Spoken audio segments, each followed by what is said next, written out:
बोलो भारत माता की जय। भारत माता की जय। वंदे मातरम। वंदे मातरम। भारत माता की जय। श्री श्री मदन मोहन जी की जय। भाई कहतु आज स्वाधीनतार दिवस आज आप योगदान देते केमती देखते आज दिन निज गाँव केमती देखते नहीं बहुत भल लगुच निज गाँव में सान भाई मान सहित मुरबी मान सहित जो मिसिली मत निजक बहुत भल लगे आगामी दिन में जिते जो प्रोग्राम हम मत डाकिले मु निश्चिंत भाव में योगदान करी आई जो आज जो कार्यक्रम जरूरीकालीन परिस्थिति जो भारत वर्ष में गोटे निर्यातना होते से समयटा को आम तो देखने जहाँ जो आम शुणीचु अन्य जो मैंने सब निर्यातनार शिकार होते विषय बहुत बड़ बड़ कहानी अच्छी जहाँ आज दिन आम से पालन कलु तेणु बहुत से मन पकाचु केमती से दिन जो घटना सब आखि आगे पलि आसुची तेणु ये घटना जमी पुनरावृत्ति न हो भारत वर्ष आगामी दिन में आग को जाऊ आ देशर ना रहू तेणु आज दिन में ये प्रार्थना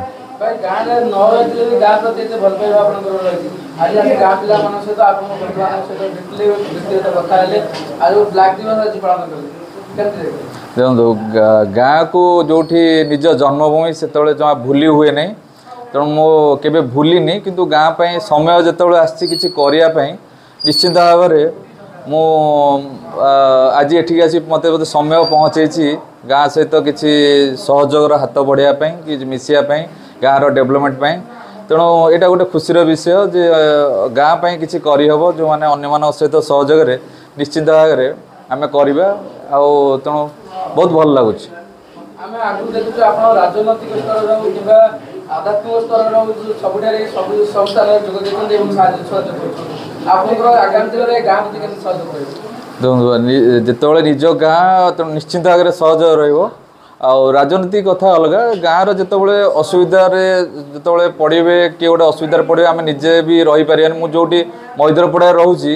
आम कटक एससी मेडिकल सहित आम जोगाजोग अच्छे किसी ना कहार गोटे देह खराब हेल्ले आम से सहयोग कर तेणु जिते जहाँ सहयोग मिले निश्चिंत भाव में करवा मु सरोज कुमार स्वाई आज को ठीक 50 वर्ष तले भारत वर्षर भूतपूर्व प्रधानमंत्री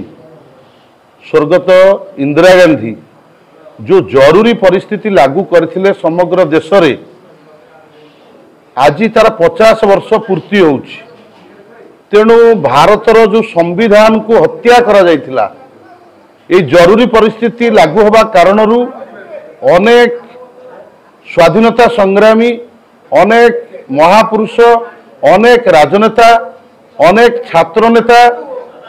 सेमानकु कारावरण भोगिया को पड़िथिला एवं अनेक मध्य जेल रे शहीद हो जाइतिले तेणु एई जो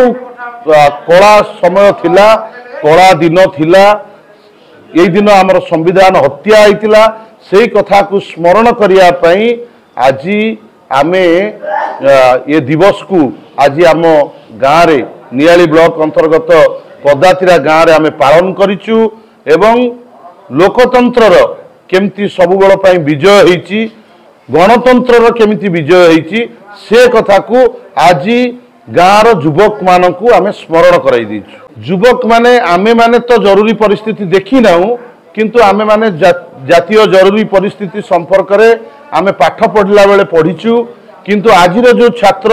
जो युवक सी जरूरी परिस्थिति कौन थिला जरूरी परिस्थिति समय रे को भली अवस्थार सम्मुखीन होउतिले को भली समस्यार सम्मुखीन होउतिले भारतर जनसाधारण से विषय रे जणैबा एवं समस्त को सचेतन करिया पई आमे आजिर ए कार्यक्रम करथिलु निश्चित भाव में आजिर छात्रटीए हो युवकटीए हो सी जेते बेले तार नित्य नियमित कार्य रे व्यस्त रहउची एवं सिलेबस सहित केवल तार संपर्क रहउची से समय रे आमे छात्र युव विकास परिषद पक्षरु आमे से मानकु सचेतन करैछु जरूरी परिस्थिति कौन एवं सेतेबेले को कार्य सब होइतिला को बड़ी नरसंहार होइतिला एवं तांकु सेमाने इतिहास को न जानिले सेमाने भविष्यतर परिकल्पना करि परिबे नाही। तेणु इतिहास निहाती जानिबा दरकार सेथिपाई आमे आजिर ए कार्यक्रम करथिलु। अधिक खबर पाई आम चैनल को लाइक शेयर और सब्सक्राइब करंतु।